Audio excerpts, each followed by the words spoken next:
او حدیث کې مرضی ابو موسی اشعری رضی الله تعالی عنہ ومون په یو واده کې روانو مونږ چې شروع کړی لا اله الا الله لا اله الا الله مونږ د چې شروع کړی وې په دې کې جناب نبی کریم صلی الله تعالی علیه وسلم زمونږ د आवाज واوریدو مونږ ته وی ايها الناس اربعوا على انفسكم فانكم لا تدعون اصم ولا غائبا اے زما صحابه پتا سو باندې سچل شوې دي تاسو چغي وباسي تاسو چې چاله आवाज کوئی ناغه کند دی او ناغه غایب دی وازونه بند کې خپل نو د دې د وجنا ذکر بالجهر په زور باندې ذکر کول او بیا غې د پر حلقې لګول او بیا ځان ته دیوبندي ویلو دا ډیر د عقل نه لري خبره ده اول نمبر خو اجتماعي ذکر دا د اسلام او د رسول الله صلی الله علیه وسلم د تعلیماتو مخالفت ده کل کر مخالفت ده ګوره زمونږ د عوامو یو لوی مصیبت داره چې مونږه پړکی ته ګورو جبې ته ګورو مونږه ټول عمر د دین متاثر شو رنگ ته ګورو باړې ته ګورو فلان کې د څه خپل سړې دی او د څه خسته خبرې دي خو مونږ عوامو ته وسه پوری دا شعور پیدا نشو چې مونږ د الله بندگان یو او د محمد رسول الله صلی الله علیه وسلم امتیان یو مونږ به هغه کو کم چې الله ویلی دی او په هغه طریقه به کو کومه طریقې د لپاره شاقه مونږ لا نمونه را لګلی و الله په خپل وایي لقد كان لكم في رسول الله اسوه حسنه الله و اے مولیانو لیونو اے لوی لوی پڑکو والاو اے واورے د ساده عوامو دوکا کولو والاو دا غریبانان خو د دین وګی دی او تګی دی دا عوام عجزانان خو دی لتګی ناس دی چې الله راضی کو الله زمونه خوشاله شي جهنم نه بد شو جنت تلاړ شو نو دی عجزانانو یو لاره نیولې ده چې هغه لاره د مولیانو ده بس کوشش کوي لګیا دي هر یو امی سړی هر یو نارینه زنانه هغه په دې کوشش کې لګیا دي پیسې لګي مولا له پیسې ورکي تنخواه ورکي مولا سره همدردیانی کې چندې ورکي پخوا به زکاتونه سرخ په سرمن به ورکو ته خودم پوک بهرحال عوام عاجزانان هغه خپل مالی قربانی کوي جانی قربانی کوي مولیانو سره دی د پاره کې چې دا مولا ما ته هغه لار وخی کوم لار چې الله ته رسیدلی دا ما ته هغه لار وخی کوم لار چې جنت ته تللی دا ما ته دی هغه شیونه وخی کوم سيزونو باندې چې الله رضا کیږي ما دا هغه سيزونو رهنمایي ما ته وکي کوم باندې چې الله خفقيږي عجزانان قرباني کې لګیایي خلق مولا ته پیسې پس ورکړي په دې نیت ورکړي بل سنیتی دسخط برالو کیا بل سو کې نه مړ خو په دې نیت باندې د سره همدردی کې او د خیال ساتي چې دا هغه سړی دی چې د متسوي هغه الله ترسيو د موږ د هغه لار خې کوم لار چې پیغمبر خود لیدا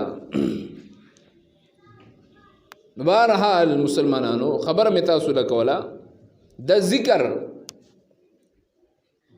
چنن سبا یو نوې فیشن شروع شوی دی دینم په فیشن باندې بدلی ګورورو نږدې ده چې دین نه به یو رسم رواج جوړ شي او جوړ شوی دی ذکر حلقې لګولې کیږي لوی لوی پړکو والا خلک راغوښته کیږي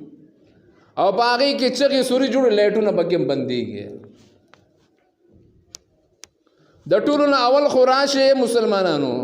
پیغمبر علیه الصلاۃ والسلام علما را جمع کو یهود علما را جمع کو ورته وی تعالوا الى كلمة سواء بيننا وبينكم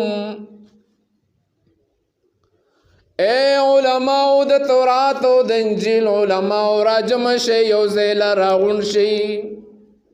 الى كلمة سواء بيننا وبينكم هاغه خبرې ته هاغه جرګې ته چې کومه جرګه کومه خبره تاسو تم قبول ده او ما تم قبول ده الى کلمة هاغه کتاب چې کوم الله را لګلې د تورات او زبور ته راجم شي فیصله په دې باندې وکړو نو مولیانو راجم شي الله کتاب وګوري کنه الله کتاب سوی الله کتاب وای سورۃ اعراف کی آیات نمبر 55 کې الله وای ادعوا ربکم تضرعا وخفیا الله وای ما ته ګوره چې आवाज کوي ګوره خبردار زما پیغمبر دا خلق پوکا د الله پیغمبر وای فإنكم لا تدعون أصم ولا غائبا تاسو چې الله ته چغه کوي ګوره خبردار په چغې هغه خفه کیږي ولې خدای ځکه لا تدعون اصم تاسو کون ته आवाज نه کوي ولا غائبا نه تاسو غائب ته आवाज کوي تاسو چې چاته आवाज کوي انه سميع غاوردن کې د تبلیغانو ملګری او بهترینه خبره کوي تاسو به اوریدلی وای او تور میګه اوریدلی هم ده تور میګه د تحت السرا د اوز مکو د لاندې په یو کاڼي کې دننه چې هغه سوی په هغې پوهېدلو والا څوک دی الله او د هغو د اخپو هغه کشار اورېدلو والا اورېدونکی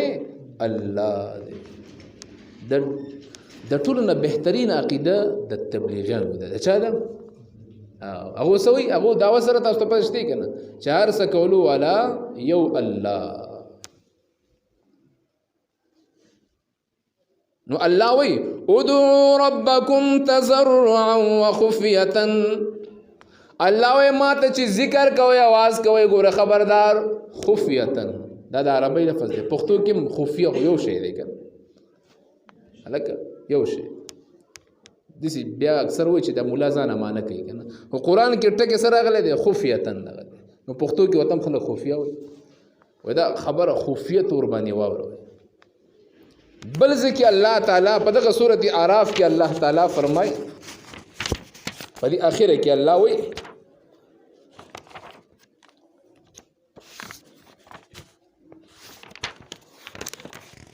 دا د 205 نمبر آیت دی الله وای واذكر ربك في نفسك تضرعا وخيفا واذكر اے ذکر کوا سکو ذکر کوا خدایا دا ذکر څه شی دی اول خو پدې مونږ پوهه الله چې دا ذکر څه دی ذکر څه ته وایي الله تعالی قران کریم کې وایي انا نحن نزلنا الذکر الله وی ما ذکر نازل کړی دی څه شي نازل کړی دی ذکر څه شي شو الله څه نازل کړی دی ذکر نازل کړی دی او هغه ذکر په کوم صورت کې دی قران دی ذکر څه ته وایي قران دی قران خو به الله ویزا واذكر ربک ذکر کو د خپل رب فی نفسک زړکی دننا فی نفسک زړکی دننا تضرعا پاجزای باندې وخیفتا پپټ باندې الله ته پته و چې سار لسو رستو بیا بډی سي پټکو والا روزي او جمعتونی کې بس جوړي هان به هان پیجنې په خوا و د خلکو هان وي او د جوار او اشرو چا کړي دي پته لګي لیدل خو به کړه اشر الله وی اخیر زمانه کې به مولیان را پیدا شي غټ غټ پړکی به والی او اشری به کې ذکر کې باشری نو الله وسره یو ټکه نورم سیوا کو وای دون الجهر من القول پچغه نه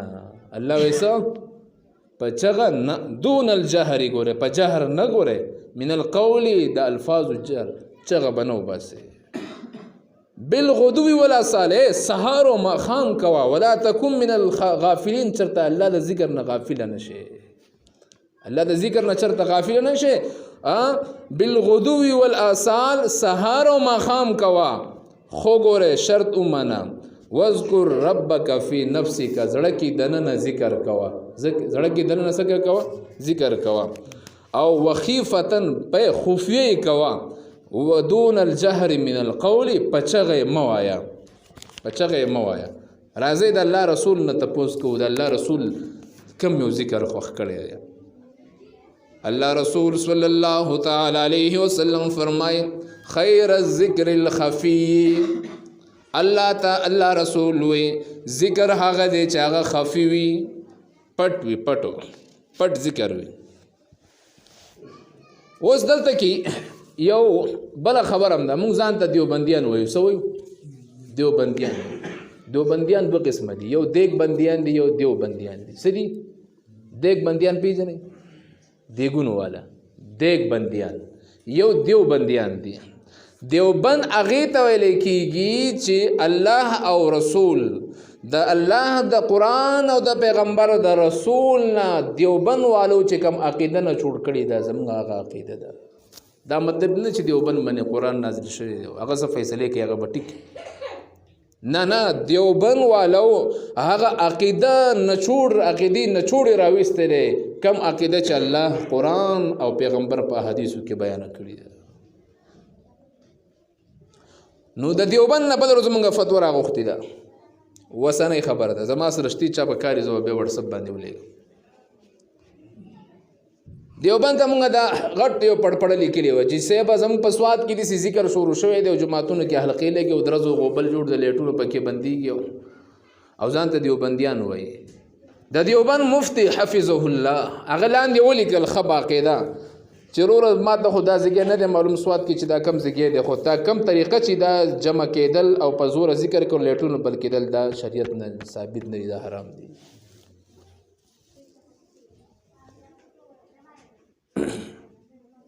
نو دیوبند الټه بیا مونږ ته وایو دا پنځپیریان دي دا دیوبندیان نه دي ځان ته دیوبندیان وایو د دیوبند سخت مخالف کارونه شروع کړي دیوبند اسقاط نه مني دیوبند چې کوم دی هغه مقامي دا نه مني دیوبند بدعات او رسومات نه کوي هغه د الله او د الله رسول دین خلکو ته ښیي او د الله او د رسول په دین باندې عمل کوي نو که دا چا خواهش کېږي چې یاره زما سره دلیلونه شته نو زه ژوندی یم انشاءالله که یوازې وایي یوازې به یې پوه کړم او که نه جمع باندې وایي نو په جمع به یې پوه کړم خدای ته وګورئ دا فرقې ختم کوي خلکو ته مقتدیانو ته ما تاسو ته ولې کوي چې مقتدیان چې پیسې ورکوي ما او تا ته نو دې دپاره نه ورکوي چې ته ډلې پرې جوړې کړه دې دپاره یې راکوي چې ته هغه مقتدیانو ته دې خلکو ته پښتنو ته الله قرآن او د پیغمبر حدیث وښیي هغه لار وښیي کوم لار چې الله ته رسېدلې ده هغه لار وښیي کوم لار چې جنت ته تللې ده زه چلو د دې نه هټ کر ښکته راشئ امام ابو حنیفه رحمه الله پیژنئ که نه مونږ تاسو د هغې په مسلک باندې امام ابو حنیفه رحمه الله هغه لیکلي دي هغه وایي رفع الصوت بالذکر بدعة يخالف الامر من قوله تعالی څوک چې ذکر په چغه باندې کوي आवाज اوچتوي دا د الله د دې قرآن مخالفت کوي واذکر ربک فی نفسک تضرعا مرقات المفاتیح کې هغه دا لیکلي دي او بیا په مسجد کې بچغه باندې ذکر کول خلک را جمع کول لیټونه بند کول بیا په خلکو څه چلم کېږي پښتانه څه سادهګان دي که نه کله یو راشي هغه ولبئ بیا بل ولبئ او دا خو اصل کې دا پښتانه ولې لبیږي تاسو ته پته شته دا په دین باندې ډېر مین دي دین باندې څه دي ډېر مین دي که دوی ته چا وایي اور ته دانګي کنه الله ملاويږي دو بیا صرف نه کوي په دریو بچا شقانی په الله باندې شقان دي چې بس الله موږ ته ملاويږي په ټیک ته وروره.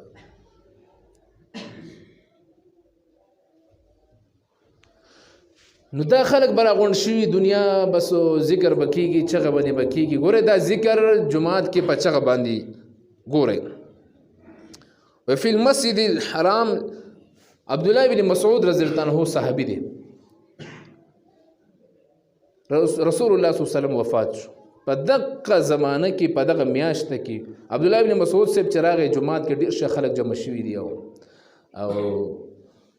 حلقې لګولې دا ذکر شروع کړی دی لا اله الا الله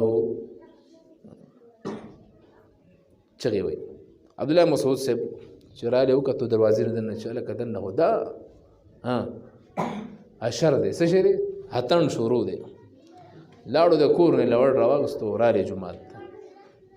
او هغه خلک د جومات نه وشړل ورته وایي زما د پیغمبر کپړې لا زاړه شوي نه دي لوښي لا مات شوي نه دي او تاسو په دین کې نوي نوي کارونه وځئ د جومات نه وایي شړل د جومات نه.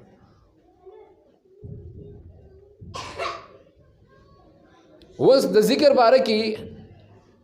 نو دا مولیان افسوس دا دی که نه چې مونږ ټول عمر په منبرونو باندې خوبونه بیان کړل او قصې بیان کړل خوبونه بیان کړل. نو یو کس ما ته ټلیفون وکړو د اختر په ورځ باندې وایي زموږ جومات کې ټول عمر آدم علیه السلام قصه کېږي اختر په ورځ هم هغه قصه کېده جمعه یې اورئ که نه بده خو نه ده د آدم علیه السلام قصه سټارټ. نو یا مولیانو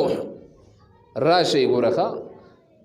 تعالوا الى كلمة سواء بيننا وبينكم که نور کتابونه نه منئ مئ منئ که دیوبند علما نه منئ مئ منئ که چری امام ابو حنیفه نه منئ نو مئ منئ قرآن خو منئ راشي قرآن ته کښېنئ سواء بیننا و بینکم. اے مولیانو اورئ سواء بیننا و بینکم دا قرآن خو زمون مطابق هم صحیح دی او ستاسو مطابق هم صحیح دی. راشي الله کلام تکینئ او الله کلام باندې فیصله وکئ یا د الله کلام په مقابله کې کلام پیش کړئ. دا هم څه ګپ شروع کړی دین نه څه ګپ جوړ کړی پیران په دین کې کم ځای راغلی. ګوره لا رهبانیت فی الاسلام اسلام کې پیرتوب شته دی نشته دی. رهبانیت دا د عیسی علیه السلام په دین کې و پیغمبر اسلام په دین کې دا نشته چې ته یو غار کې کینه یوازې ذکر او تلاوت شروع کې او چیلې پخې دا ته چا ویلي دي راشه ما تزکینه ثبوت راته پیش کا. پیغمبر جهاد لتلو قوم را بیدار کړو قوم له شعور ور کړو قران ول خو تعلیمات ول ور کړو خلکو په ستره چوکونو ته خلکو په لاړې تو کلی کان وشتلی پیغمبر به بیان کولو اے خلکو دا کلمه وای چې الله نه سوا بل څه کول والا نشته دی تاسو به بچ شئ. او دین نه مذاق جوړ شو زه چې لپه خو ما بل هغه غر ته ځي او بل دې غر ته ځي او بل چې کوم دی هغه دومره زره پیرې دا وویل او بل 15 زره پیرې دا وویل دا کم اسلام کې دی کم اسلام نه راغلی.